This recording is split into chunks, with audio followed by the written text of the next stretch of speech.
Yo, what's up guys, JVT here. So just wanted to create a quick video on the best way to defeat Vermillion Honglan. So basically this is a video on how to defeat her.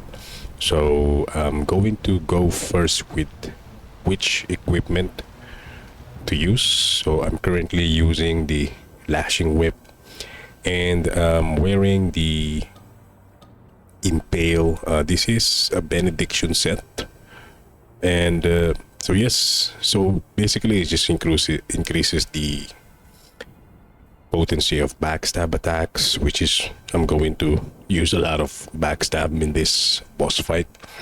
Also obliterate attacks recover small amount of health, and consecutive attacks increase your damage. But it's not really necessary to have this as long as you have like good other benedictions that you can use. And actually you can even have the flame bringer, but for this one, since the lashing whip, it has the capability to extend the attack, because it turns into a whip, so it is quite useful in this boss fight.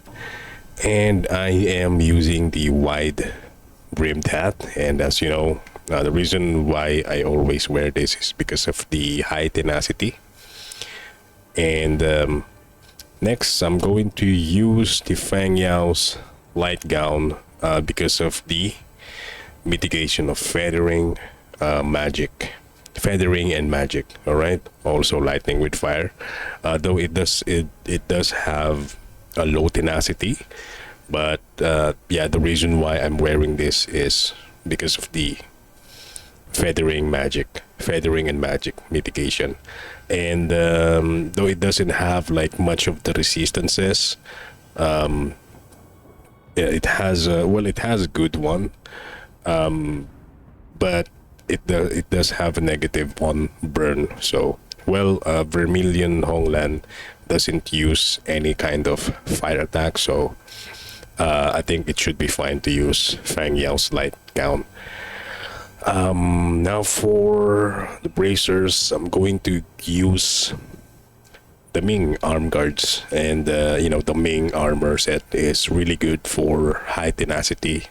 If you're using the halberd, actually the Ming armor is quite good. But anyways, yes, again, I'm using this for the additional mitigation for slash and stab.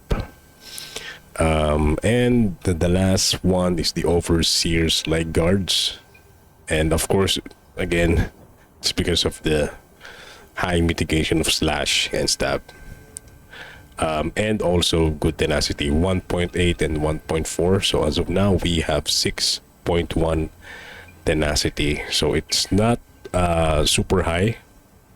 Actually, the super high tenacity is like around 9, but I think it's quite just resting on the middle, so should be fine. And as you can see, our resistances is not that bad, and the only one that is really quite low is the burn resistance, which is at 69.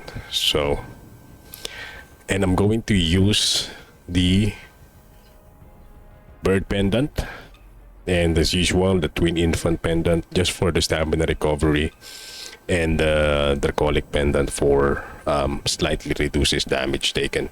So you can definitely use or try other other pendants, so it's still up to you. But for the Jade Pendant, this one is good because it increases the weapon's magic damage, and we are going to be using, of course, Temperance, and it's going to be in the Temperance that I'm using is Arcane. So this also aligns well with the Jade Pendant, bird pendant. Okay, with the spells, just the ethereal form is good. As long as you have this, you'll have a lot of rooms to evade Vermillion's unrelenting attacks and slashes. And Echo of Lu Bingxiang, it's not really necessary to have this. As long as you have the ethereal form, you should be fine. Okay, so, and of course for the items, quick items, of course, mana base, the bamboo lantern, not really necessary to have this, but if you if you want some light with you, of course, it's really up to you. Okay, but I believe this so far I came up with this armor combination, Jade Pendant, and yeah, but the most important thing is I believe the Temperance, which is arcane, which is also magic damage. Okay, just want to show you where to get the arcane. So there's some differences. So this one is the magic and this one is the arcane. So for the magic, it also increases the weapon spell potency. So if you uses a lot of spell, the magic Temperance is good, and but for me, I'm just using it as a Temperance itself. So as you can see, it says here, increase your weapons magic potency. So there's a difference between arcane and magic. So yep, I think that should be it, and without further ado, let us get on with the boss fight.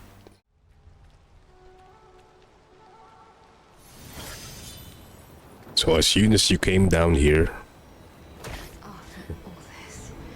what you want to do is try to go behind her. You might get hit by those feathering attacks, but try still to go for the backstab. But it's good to dodge those.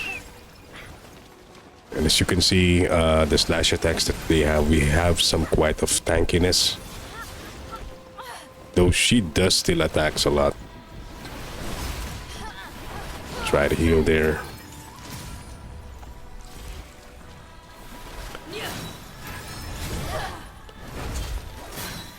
The best way to dodge is not backwards, but to forward. So yes, I did get another backstab in here.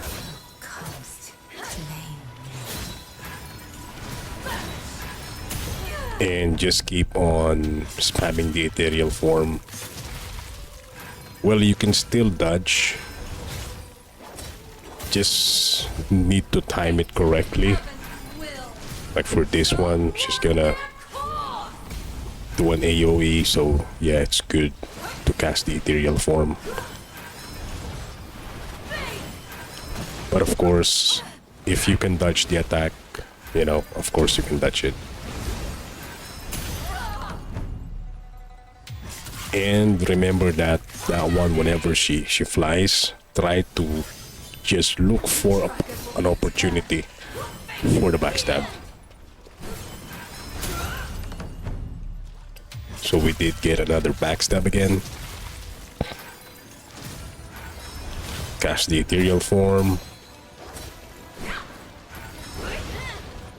Missed that one.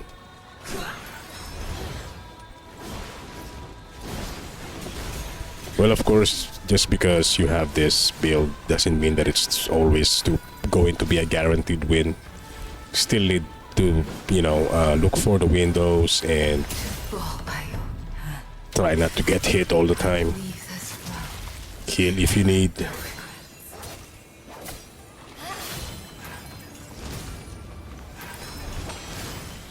You don't have to do that. I'm just quite aggressive because she's about to die. You show in this life of what comes to. So yes, so that's how you defeat Vermillion Feathers Honglan. You will, of course, die a lot still. Again, it's not always going to be a guaranteed win. And yeah, just keep trying. You can always try, different setup, different combination of armors. Doesn't have to be the same as mine. But I believe the magic mitigation defense is quite important. So yes, I think that's it for our video. If this video helped you in a way, consider hitting the like, subscribe for more Wuchang Boss Guide JVT here, and peace.